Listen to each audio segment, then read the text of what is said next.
স্বাধীনতার ৭৫ বছর পরও পাথর প্রতিমার রামগঙ্গা পঞ্চায়েতের দক্ষিণ গোবিন্দপুর গ্রামে আজও পর্যন্ত সরকারিভাবে বিদ্যুৎ পৌঁছয়নি। বাজারের একটি ক্লাব ঘরের পাশ থেকে বিপজ্জনকভাবে হুঁক করে গ্রামবাসীরা বাড়িতে বাড়িতে বিদ্যুৎ টেনেছিল। এই সংবাদ বিশ্ব সমাচার পত্রিকায় প্রকাশ হয়। এরপরই বিদ্যুৎ দপ্তর নড়ে চড়ে বসে।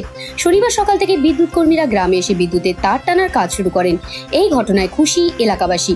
এ বিষয়ে দক্ষিণ গোবিন্দপুরের এক বাসিন্দা সমরেশ সাউ বলেন, দীর্ঘদিন আগেই এই গ্রামে বিদ্যুৎ পৌঁছানোর কথা ছিল।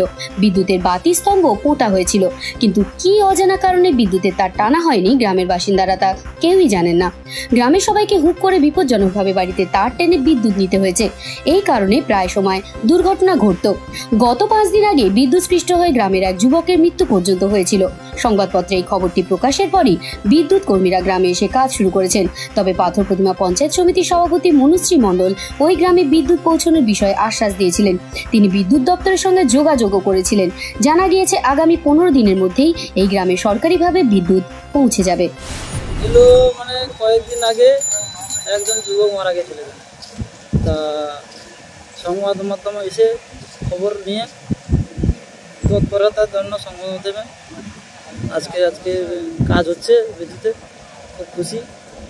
1 সপ্তাহের মধ্যে লাইন ছেড়ে দেবে আমাদের এখানে, আমরা খুব খুশি।